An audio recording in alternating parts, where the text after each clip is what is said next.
you doing, guys? Today we're heading over to my buddy's machine shop and we're going to continue working on the senior spindles. First thing we're going to do is we're going to go ahead and face off the ends of the bar stock for the spindles.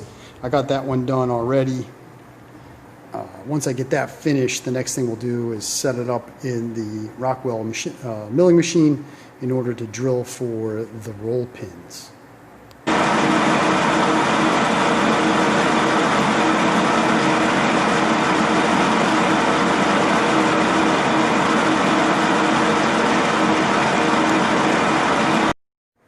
With the bar stocks faced off, I went ahead and clamped everything up in the vise here on the deck. Basically, I have the knuckle in the vise. It's square, you know, it's parallel with the deck. I just faced off this piece of aluminum to, you know, be the right length, so that way it'll support the actual spindle bar. I did have this little bit of contraption here in order to tighten it down, and it's solidly mounted. And really, this is not of concern, even though this is just sitting on top of each other, because I'm not going to be putting any pressure. It's just to hold this still. All the pressure is going to be put into this position. I'm going to go ahead and put a center drill in place in the where the heck is it? In the chuck or in the sleeve, in order to center drill it.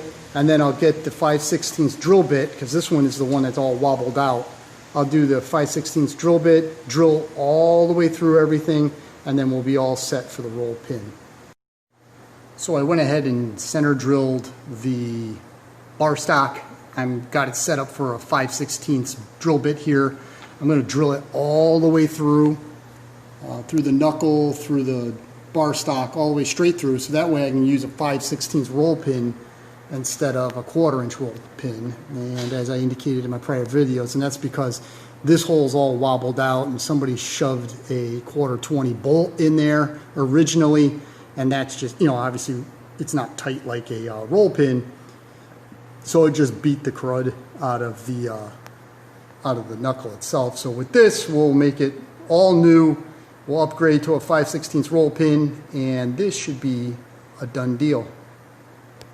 So it's been drilled 5/16, and when I take the drill bit, it slides in nice and easy. Looks like it's coming out this side just fine. I'm going to take it out, or take it off the deck. I'm going to put the next spindle and bar in here, spindle bar and knuckle.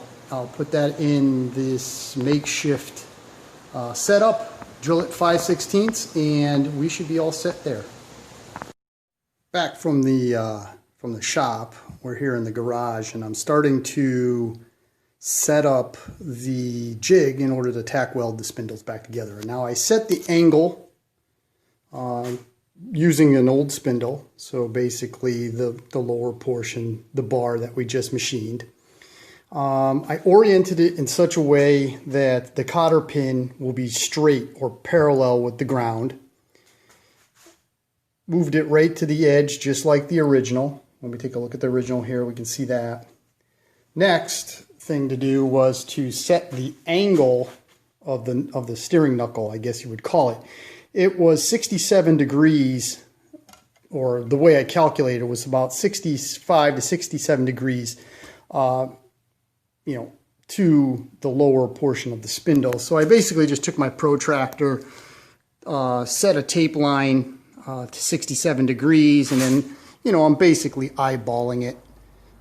That looks pretty darn close. I mean, even if it's not perfect, you know, you have the end links of the bars to straighten everything out, and it'll look fine. The big thing is, as long as this angle and the steering knuckle angle on the side look about the same in relation to the tires being straight. I mean, if we were just a couple degrees off here or there, you're never going to notice it. I did have to be very careful, because this spindle I'm working on specifically is the left side spindle when you're sitting on the tractor. So I had to make sure that I lined up the roll pin hole appropriately. So when I tack weld this together, take it off and then put it on, it's going to be oriented correctly. So I'm going to go ahead and tack this together. I'll just tack it right here in this area. Put a pretty good size tack. I'll make sure everything's flat, everything's clamped down. This is definitely at 67 degrees. I'll tack weld this together really well. We'll take the senior frame, put it up on the sawhorses, put the front axle in, and then we'll loosely affix the spindle to make sure that it's correct. Now the opposing side, the right side, we're going to do the exact same thing, but I got to remember that I got to orient it the correct degree of 67-ish degrees, but in the other direction. So that way, when we take this off and put it on that side, the bar will be heading off in the right direction. But that's a few minutes away. Let's focus on the first problem, which is this one. So I just tack welded the lower portion of the spindle together and loosely affixed the front axle onto the frame. And as you can see, it looks pretty darn good. I just have a set of the old bearings in the races just so I can get that rim on. And as you can see, that rim looks pretty darn straight. So I'm real happy with that. If we can get a top shot here, you can see the angle of the knuckle versus the actual spindle. So that looks really good too. The only thing that I can say that I found that's an issue is this. Unfortunately, the cotter pin hole right there, it's not drilled straight. The stupid thing must have curved when I was drilling it. So that's going to rear its head eventually when I try to put that cotter pin in that hole, but I'll deal with that at a later date. If that's the worst thing that is going to happen in reference to this spindle, I'm really not worried about that. Still have a lot of work to do. Obviously, I got to put the bottom washer that sits here in place. I still have to put the backing washer in place. I have to make the gusset that goes in this area right there. And then obviously I need to fully weld it all together. As you can see, it fits real nice on the top. So I'm real happy with this spindle. This spindle is coming out pretty darn good, even though I got a long road ahead of me. It's looking fairly correct. I'm going to pull it all apart and we're going to set up the other spindle. Let's put that on and see what kind of trouble we can get into. With the right side spindle tacked together, I hung the rims. They look straight. I'm real happy with it, and the overall angle of the knuckles looks like it's spot on.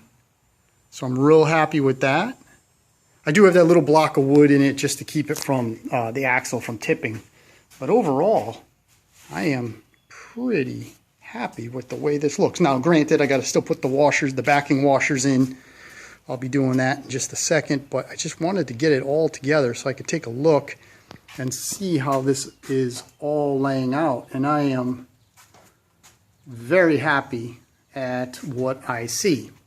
So now what I'm going to do is I'm going to pull the front end off, or the cross, basically take it all apart, take the crossbar out, and then the washer that's going to go on the bottom. So basically what's going to sit down right here, okay, I am going to take the front end, I'll just get some clamps, I'll clamp the washer in place lightly, put the knuckle in place, and then tack weld that washer in place on both sides. Put the front end back together, make sure that it looks straight, no particular stupidity going on. And then I'll go ahead and take the measurements and put the backing plate washers in for the rims. And then we should be in pretty good shape. I'll have to make a couple quick gussets, weld it all together, and the spindles should be pretty much done. So let me go ahead, mock it up. Let's get those washers on the upper spindle bars, and then we'll move on to the next step. With things set up in order to weld on the base washer, what I've decided to do is I got a 20 thousandths feeler gauge. I stuck it in there so that way I get a little bit of play at the top. So that way when I put this, when I finally put this thing together, I know I have a little bit of clearance in order to get that roll pin in without much force, or I'm not going to be fighting this binding up on the top. So I got a little bit of play, about 20 thousandths of play I have vice gripped in the washers that I'm going to use. They're fairly centered, so they should look the part. I'm going to tack weld it here. I'm going to tack weld it on the back side, and that should be technically in place. I'll go ahead and set up the other side, tack weld that washer in place, and then we'll move on to the backing plate washers that we're going to use for the bearings. I tack welded the backing plate washers in place. Essentially this washer right here, the roller bearing or the tapered roller bearing backs up to this when you tighten down your nut.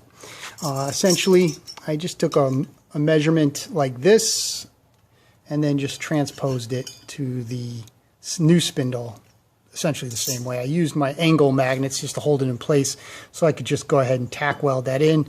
I did both of them, so they're all tacked in. I just did a little heavier tack at the base just to make sure that these don't move.